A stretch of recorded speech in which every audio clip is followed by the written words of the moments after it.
Hello students, I again welcome you all for this lecture on the first unit, Uncle Podger Hangs a Picture.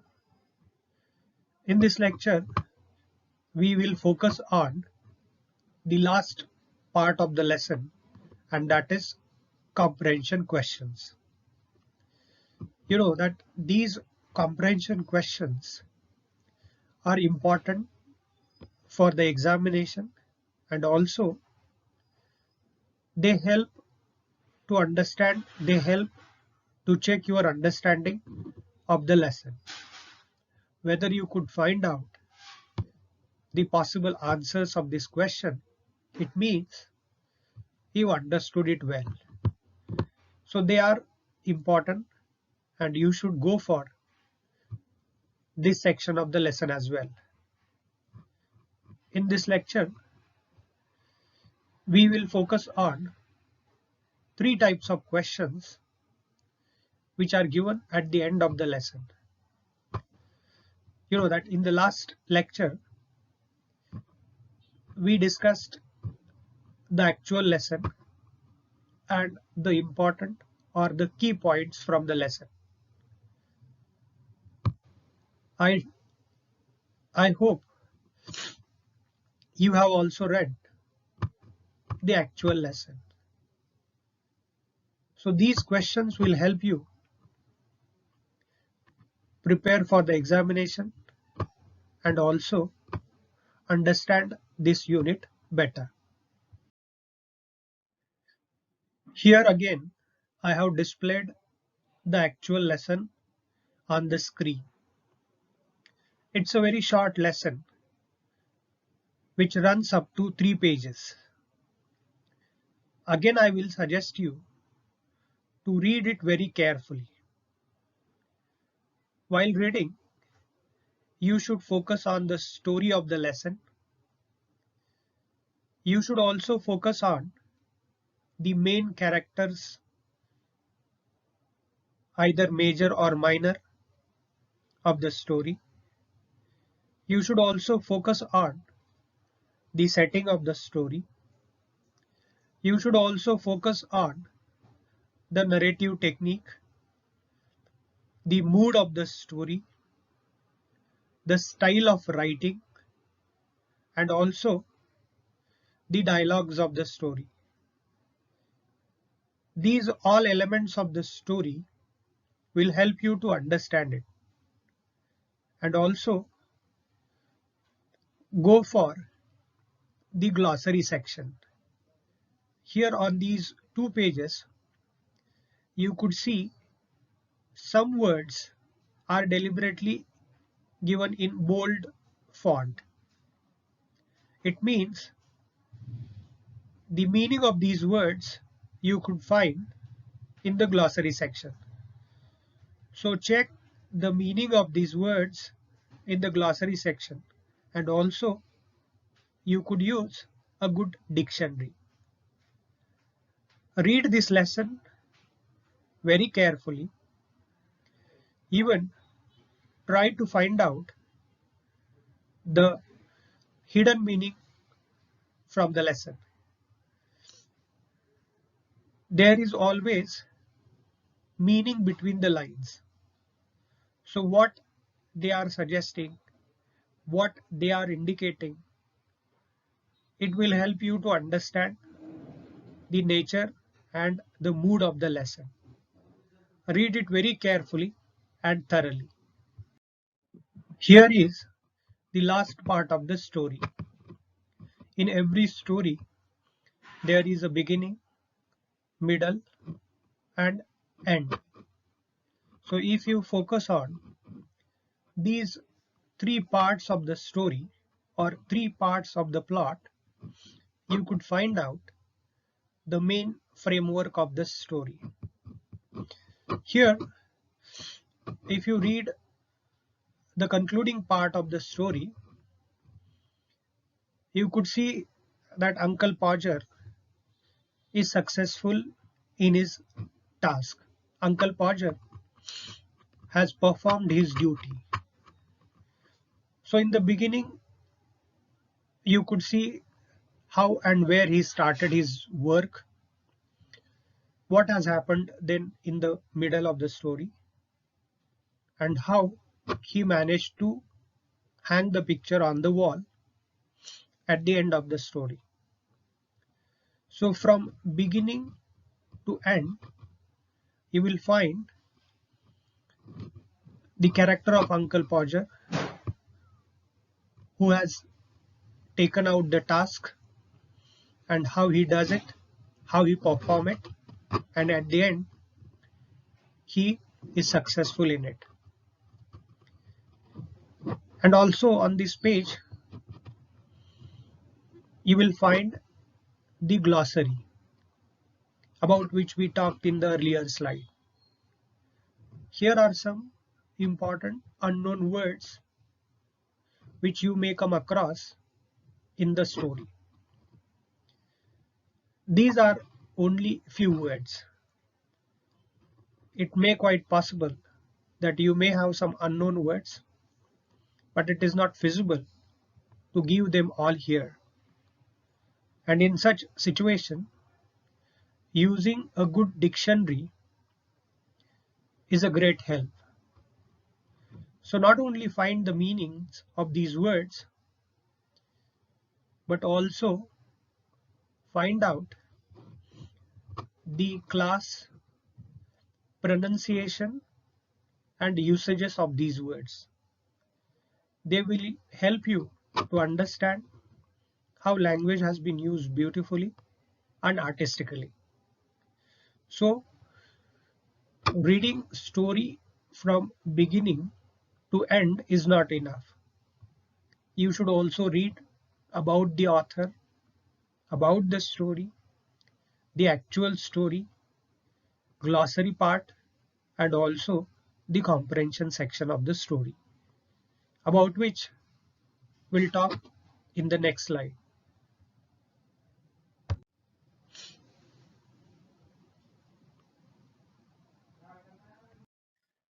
Here are the comprehension questions on the lesson. There are three types of questions. First is answer the following questions in 1 or 2 sentences each. Second is answer the following questions in about 30 to 40 words each. And third is answer the following questions in about 150 words each. So this is the broad answer type question. And the earlier two are the short notes, or either answer in one sentence or few words. About these questions and their possible answers, we'll talk in detail in the next slide.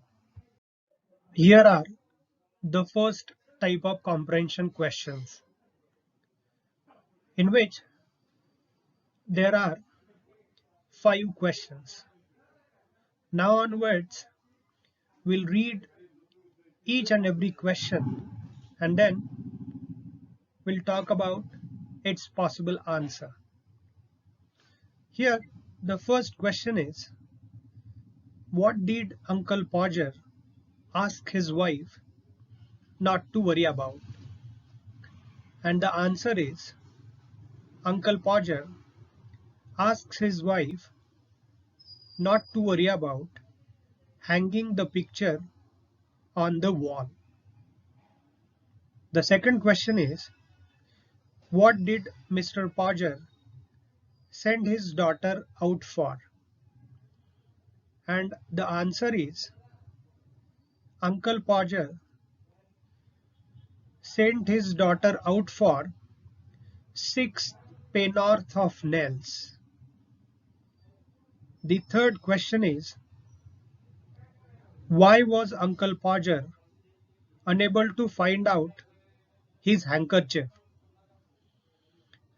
And the answer is, Uncle Podger unable to find out his handkerchief because it was in the pocket of the coat he had taken off, and he did not know where he had put the coat.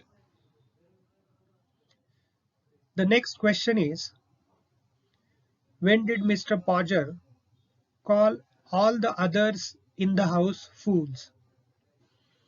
And the answer is, Mr. Podger called all the others in the house fools when they could not find out the place where Nell was to go in. Each and everyone discovered a different place, and then Uncle Podger called all the others in the house fools. And the last question is, around what time did the picture go up on the wall? The answer is, the picture went up on the wall at midnight. So these are short answer type questions, and I have given you the possible answers. Here are the second type of questions, and you are supposed to answer them in about 30 to 40 words each. The first question is, from the hints given in the story, find out how many people lived in Uncle Podger's house. And the answer is, on the basis of the hints given in the story, there are 6 people lived in Uncle Podger's house.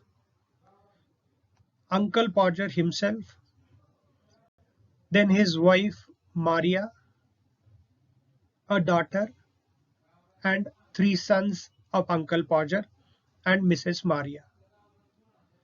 Second question is, list the accessories and tools that Uncle Podger needed or used for hanging the picture. Uncle Podger needed different accessories and tools for hanging the picture, and they are nails, step ladder, kitchen chair, spirit level, picture cord, ladder, hammer, etc. The third question is Uncle Podger accident prone? Give examples. And the answer is yes, Uncle Podger is an accident prone. There are different examples in the story. First is, he cuts his finger while saving the frame from dropping it on the floor. Second is, he hits his finger. And third is, he drops the hammer on the toe of the sun. So these examples suggest that Uncle Podger is an accident-prone person. Fourth question is, what was Uncle Podger's wife's reaction to all the commotion? Uncle Podger's wife's reaction is very normal. She knows her husband very well, and therefore she only observes her husband, and she knew it very well that she could spend 1 week at her parents' house and could return back until Uncle Podger complete his work, complete his task. And the last question is, did Uncle Podger finally manage to hang the picture? Could his efforts be termed a success? Defend your answer with evidence from the text. There are three parts in the question. First is, did Uncle Podger finally manage to hang the picture? And the answer is yes, Uncle Podger finally managed to hang the picture. The second part is, could his efforts be termed a success? And the answer is no, his efforts can't be termed a success. And the reasons are, he started the work early in the evening and he managed to complete it at midnight. During the work, he involved the whole house. He also not hanged it properly. The picture becomes insecure, and also couple of accidents have happened in the house. So it shows that Uncle Podger has not successfully hanged the picture on the wall. So these are the main points that you could use in your answer. It may be communicated in different words, but the meaning will be the same. Here are the last types of questions. You are supposed to answer them in about 150 words each. So they are broad answer type questions. Here we'll talk about the main points which you could include in your answer. The first question is, write a character sketch of Uncle Podger. There are different traits, there are different features. First is, Uncle Podger is a forgetful person. He forgets things very easily. He is proud and boasting about his abilities. He readily blames others. He is not capable of doing work independently, but he does not accept it. He is responsible for a couple of accidents in the house. He cuts his own finger. He beats his own thumb. He also drops hammer on the toe of his son. And finally, he is successful in hanging the picture, but it is not safe and secure. And for that, he took several hours. So it shows that how Uncle Podger is a very proud and boastful kind of a person who held responsible for others for his own faults. The second question is, what is the attitude of the author to the nature and habits of Uncle Podger, and how did you arrive at your answers? So there are two parts in this question.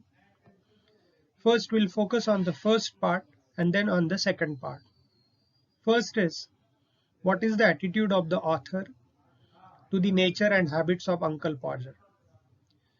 So if you see the beginning of the story, it sets the mood of the story.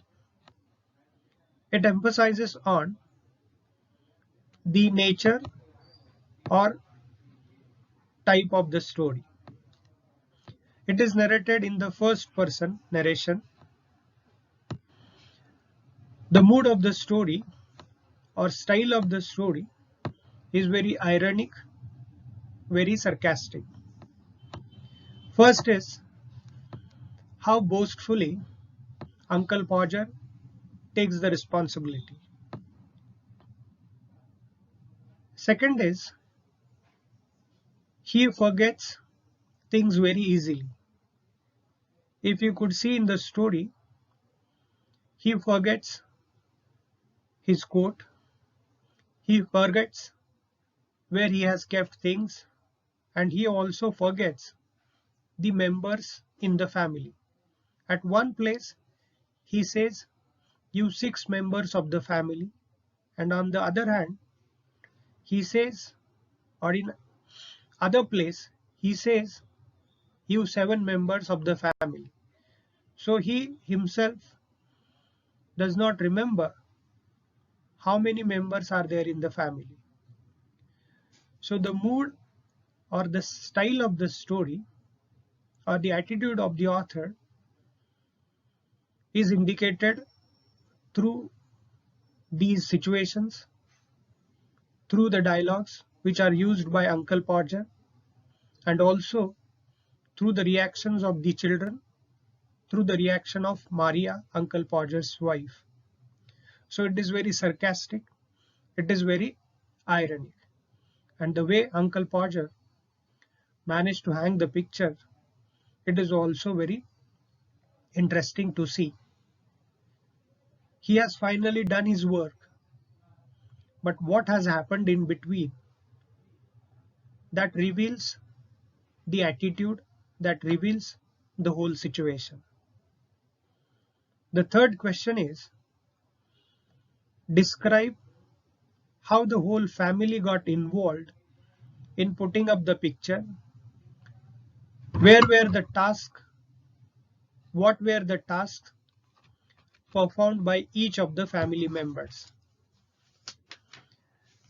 You could see in the story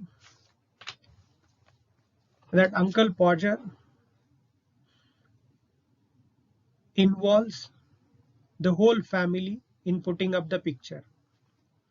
First, he sends his daughter for bringing 6 pen or nails, then send another boy after her to tell what size to get,